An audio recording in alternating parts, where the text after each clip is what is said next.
Hey folks, alright, so I just pulled a sparrow from a daily summon, and then from one of my epic weapon tickets here I got a 4-star scrum, 4-star yellow there. So I'm going to jump a little bit higher there and see if this nets me anything. So I thought I'd record that. I'm not going to hold my breath, but we'll see. Better chance after getting those two from the other ones that I might get some event heroes here, so let's go. Okay, I do have a copy of Iggy. Food! Iggy's probably food too, as well. I don't know, I'll have to look at my yellows. I do have a copy of Nagano as well.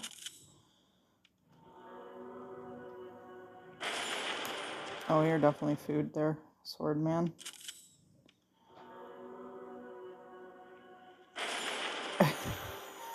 You too, Arrow Man. You too, Green Arrow Man. Ah, nuts. I think that's all of them, isn't it? Yeah. Oh, I got 2 more to get the bonus chest. Darn. Oh, well. Okay, like I said, I wasn't going to hold my breath there. While I'm at it, though, why don't we talk about the new one in here? So another yellow. Woohoo! Looks pretty beefy, to be honest. I know the attack stat's down a bit, but look at that defense stat. Sheesh. And the health is right along most 5 stars. So Hatchet is a carpenter zombie. Weirdest carpenter ever. Alright, so 360 damage to the target. So he's another sniper, similar to Tornado, Scorpio. Who's the other one? Jaguar? No, Jaguar hits 3, I believe. Regardless, I don't know. Will we see him more than the douche fists and the verminuses? I don't know. Bleed burst. The target receives 309 bleed damage over 3 turns. So that's not bad. If the target has an existing bleed condition, damage from bleed burst is doubled and dealt instantly. So that's a death sentence right there. I would think that you would want to control that. So you would want to be able to target who he hits. So that's better for offense rather than defense. Defense RNGs is just going to hit whomever, right?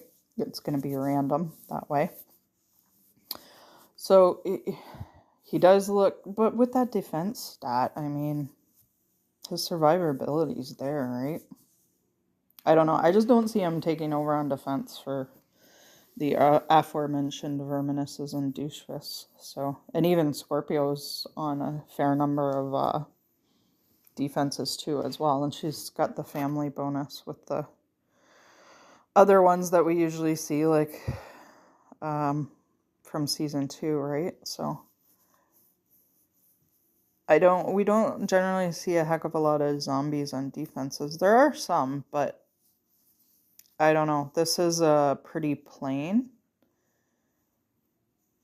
family bonus too. Like season 2, I don't know. Some of them are pretty good, and I still personally like the one from Grand Heist where they're stealing charge. Oh, that's so annoying when they steal charge. Oh, I've actually lost a couple of battles in the tourney because of the 4 stars, like Foxtrot. Oh, man. She kept throwing the family bonus in one of the matches. Oh, I ended up losing because I just couldn't get my heroes charged before they snuffed them out, so. Receives 50 damage from turn-based status effects. So, and look at the turn-based, the bleed damage over 3 turns, right? So, I mean, that ups the ante again. And then the bonus for unique heroes. So if you paired him up with, I don't know, somebody like Breakthrough, you'd get plus 3% attack for that because you have 2 of them. So I don't know. I just think he's more offense based personally. And he's an engineer class. There's a lot of pretty good engineers too. All right, so the caster gets 49 defense for 3 turns. Oh, and after the bleed burst, at the very end, clears all existing bleed conditions. So he's a status ailment cleanser specific to bleed as well. Like, that's just, oh my gosh, like he even needs that. And yeah, so he's, can help the team in that way as well. And then the caster gets 49 defense for 3 turns. So his survivability is insane. I would think that he'd be a good War Machine fighter too.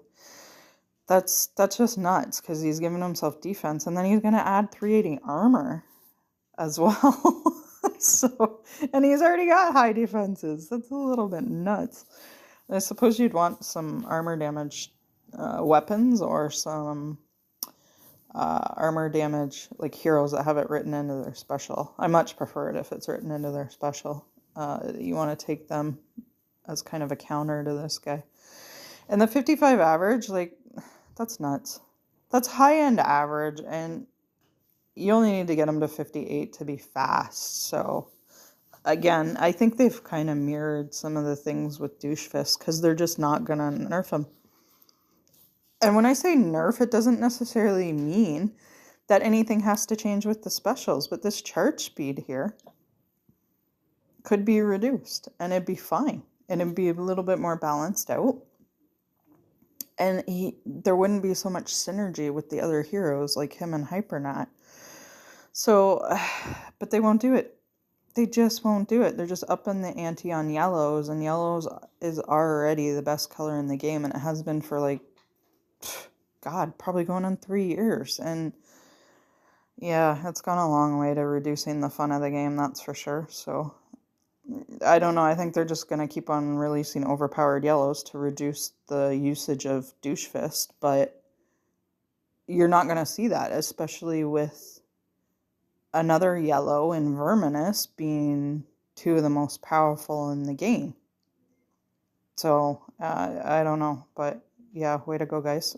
Keep on releasing those overpowered yellows, and we'll forever be an unbalanced game where yellows dominate. So anyway, yeah, he's definitely worth leveling if you get him. I do think so, for sure. I would level him if I got him, so decent for sure. I just really would like to see a different color, like another green or some reds. Like pump some different colors in with these overpowered heroes, and let's get some more variety back in the game so it's not so stagnant and boring with just yellow and purple dominating everything. Alrighty, folks, that's it for now. Happy Friday. Woohoo!